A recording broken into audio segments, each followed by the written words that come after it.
This video is brought to you by Miniature Market. Thousands of board games, miniatures, and paints. Discount prices at miniaturemarket.com. Hey everybody, it's your old pal Rob. Today we're going to be taking a look at the 7th Citadel. This is the follow-up of the 7th Continent. Now, is it more of the same? Well, no it is not, my friends. So what we're going to do is we're going to go down. I'm going to take a brief look at it, explain a little bit of the differences, and then I want to talk more about the two games on the other side. And you want to make sure that you definitely fund this and back this, because there's a lot that you are going to be blown away with by this, and it is on Kickstarter until June 19th, so make sure that you go there. Let's go down to the table and check this bad boy out. So a lot of you are familiar with playing 7th Continent. This is a bit different, and I really want to hit home on some of this. You're going to have your characters, and you could play this multiplayer and everything, but I really enjoy how you play solo, because it does such a fantastic job of that. You could play either as a guy or a girl. It does not matter. Nothing really nothing changes. There's no difference in anything. It's just whatever you prefer. You're going to start on a starting tile, and then you're going to decide which way you're going to go to start your adventure. Now, the thing about this is that there are these fantastic booklets, but you are going to start with the beginning booklet, because what that is going to do is it is going to walk you through everything, and it has kind of an explanation of each character, so you could decide who you want to pick as. And there are certain it has this thing where you can choose an orientation: support and leadership, strength and stamina, arcade and knowledge, dexterity, and cunning. You're going to play through this epilogue because it's going to teach you everything, and you want to kind of go through this, and every time you restart a character you're going to do this, of course, and that is really going to kind of help you out as you go through things. Okay. The different characters are going to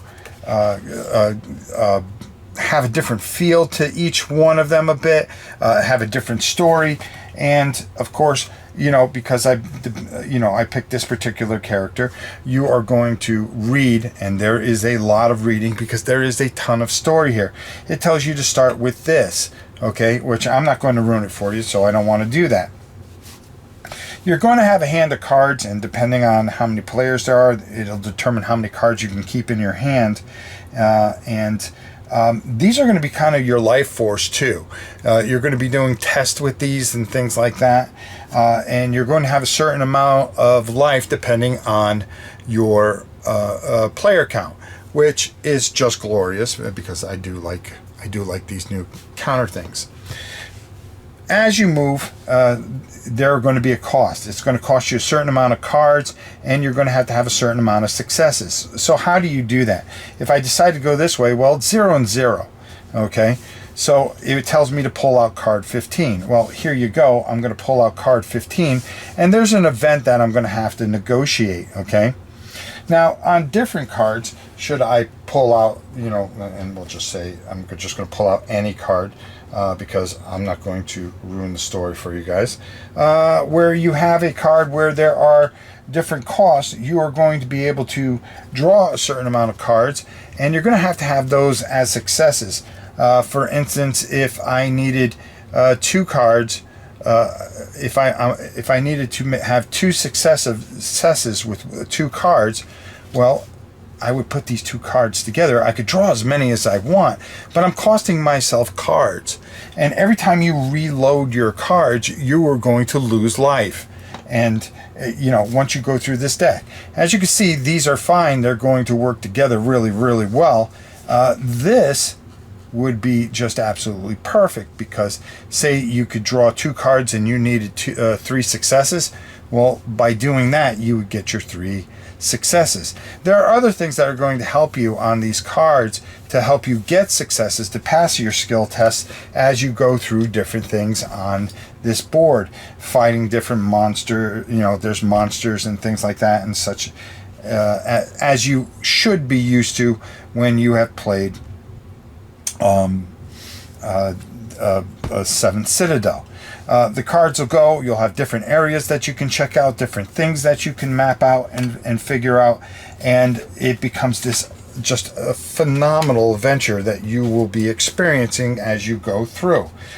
They have a way that you can save, but once you go through the basic stuff, you're going to go into these books that they have with it, and oh my god, there are a ton of different scenarios that you're going to go through, and they can take anywhere from 1 to 2 hours, which is just unbelievable, especially with the amount of story and everything that you do. You're going to be asked throughout the game to go through this dialogue book, because you're going to have a chance to look up certain things. It's going to tell you to go to certain areas, and you'll be communicating or having to go through different tests throughout this whole incredible book that is very, very, very story driven.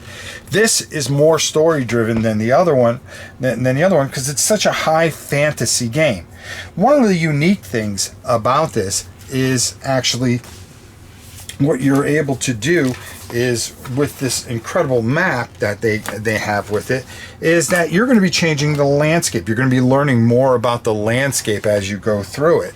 As you're going through it, you're going to be putting cards in here which are going to change the landscape and really kind of help you along here and give you more clues and things like that, and you learn more about the land. The real heartbeat of this is when you finish one of these scenarios that we had talked about, and they have this wonderful, wonderful cheat sheet which breaks down all the actions that you can do, how you go about certain things, the different, so you understand the iconography, how you're going to use dice in certain consequence of actions, creature traits. You're going to be fighting creatures. Very high fantasy game, and really, really something special. But the community. So in between these scenarios, you are going to be building a community. And the really neat thing about this is you have certain parts of it: production, defense, knowledge, and influence. And these numbers, depending on where they are, can help you in certain situations as you are traveling through this just unbelievable game. Okay? The other thing is of course, you have a skill tree, or a destiny as they call it.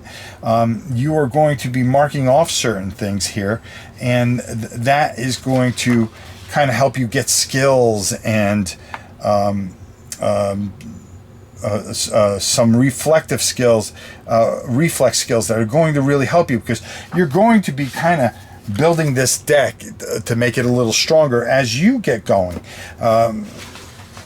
Again, another map here, and then you're going to have a bunch of side quests in here, because it's really hard to, sorry, I'm kind of bouncing around here, but we're really kind of just, showing you a little bit. But you have side quests that you're going to be keeping track of.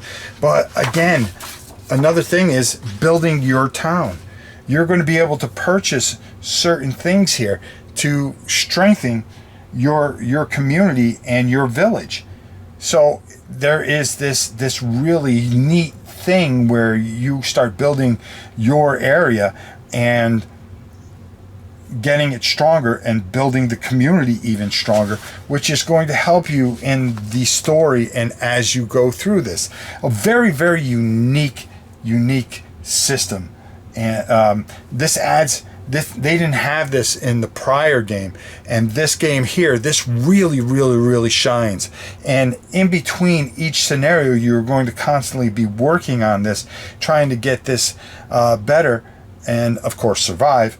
But it adds another element of just this fantastic fun that this game really brings to light, and I just think is very, very, very special. So that's kind of a brief overview, but we're going to talk more about this up top as we talk about some of the differences and why I really love this. And you need to go to the Kickstarter that ends on June 19th and go over there, join it. And I'm telling you right now, you want to be a part of this because this is something special. So here's the deal. Again, I wasn't going to go over all the rules. It would take me forever to go over. But, you know, if you played 7th Continent, you know how great this is. I wanted to talk more about some of the things that were different about this and some of the things that I really like. Number one, I like the new dials that you can keep track of your life. I like the variance between either playing the figure or the standee, you know, because you could paint the figure and build a little bit more theme. Not that you need more theme in this, because this doubles and triples in story compared to Continent. Now Continent, you know, I think that I read somewhere that it was almost 250,000 more words than Continent, which is just absolutely insane.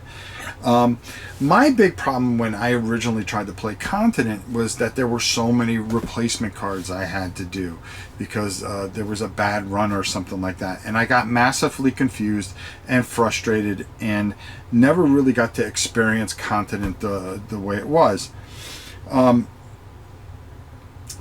This is just so different. It does so many different things, and it really is fantastic. The thing I really love is building your community, the beautiful maps, how it took me all of about 10 minutes to get this game set up and ready to go, which was another big plus. Number two, building your city and your community, which was really interesting.